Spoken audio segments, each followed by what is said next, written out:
అదృష్టదీపుడు చేసిన ఏర్పాట్లను అనుసరించి వీరి రాకను ముందుగానే తెలుసుకుని వారు అక్కడికి వస్తే తన గుట్టు రట్టవుతుందని, మరికొంతకాలం రహస్యంగానే ఉండాలని, అతను తానిప్పుడు తీర్థయాత్రకు వెళ్ళాడని, కొన్ని దినములలో తిరిగి వచ్చునని, అప్పుడు వారికి లేఖ వ్రాస్తామని మంత్రి చేత ఉత్తరం రాయించి తమ అమరావతి వైపు వస్తున్న మలయధ్వజుని భటులకు ఎదురుగా తన భటుల చేత పంపాడు. ఆ భటులకు అదృష్టదీప చక్రవర్తి లేని అమరావతికి పోవుటెందుకని మలయధ్వజుని భటులు ఆ మధ్య తోవలోనే మరలిపోయారు.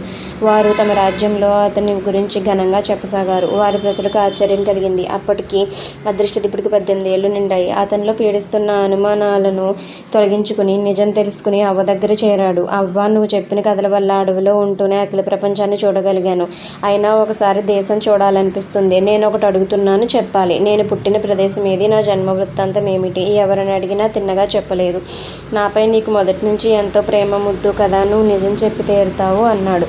అప్పుడు ఆ అవ్వ అతనికి పెంపు సంగతి తెలిసింది కాబోలు నేను మాత్రం దాచడం ఎందుకనుకుని అతను తమకెలా లభించాడో వివరించింది. చేతిలో పైసా లేకుండా ప్రపంచ ఖ్యాతి పొందిన ఘనుడు తనకు జన్మ గురించి ఒక అవ్వ నుంచి తెలుసుకోవాల్సి రావడం వింతే మరి.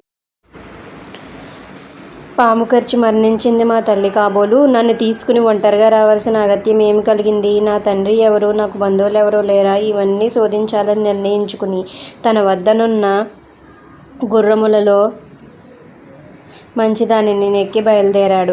కొన్ని రోజులకు అతను విదర్భ దేశపు రాజధాని అయిన ధర్మాపురం చేరాడు. అక్కడ బస చేయదగినది ఈయన సత్రమే అయినది. చక్కని అతిథి మర్యాదలతో సత్రం వారు ఈ బాటసారిని ఆహ్వానించారు. ఆ సత్రంలో బస చేసిన వారు అదృష్టదీపుని ఔదార్యం గురించే చెప్పుకున్నారు. సత్రం గోడల మీద అతని కీర్తిస్తూ కవిత్వాలు. తానెవరో చెప్పకుండా అక్కడున్నాడతను. ఊరిలో తిరుగుతుండగా దేవాలయంలో సాముద్రిక శాస్త్రవేత్త అయిన సన్యాసి ఉన్నాడని విని అతని వద్దకు వెళ్ళి స్తుతించి హస్తరేఖలు చూపాడు. హస్త పరీక్ష చేసి, నా జన్మలో ఇంత గొప్ప చెయ్యి చూడలేదు. ఉత్తమ లక్షణాలన్నీ ఉండి కూడా నువ్వు ఇలా సామాన్యుడు ఇలా ఎందుకున్నావో మరి. అదృష్టదీపునకు వచ్చినంత కీర్తి నీకు రావాలి. నీ తల్లిదండ్రులు జీవించే ఉన్నారు. ఒక సోదరుడున్నాడు. నువ్వు భూమినంతటినీ పాలించదగిన వాడివి అని నిశ్చయంగా చెప్పాడు. అదే సమయంలో అక్కడకు ఆ దేశపు రాజకుమార్తె కాంతిమతి కూడా వచ్చింది. ఆమె చెలికత్తె సన్యాసి మాటలను విని కుతూహలంగా అదృష్టదీపు పరీక్షగా చూసింది. ఆశ్చర్యం పట్టలేకపోయింది. తర్వాత ఏం జరిగిందో తెలుసుకోవాలంటే నెక్స్ట్ వీడియో కోసం వెయిట్ చేయండి. Until then bye bye.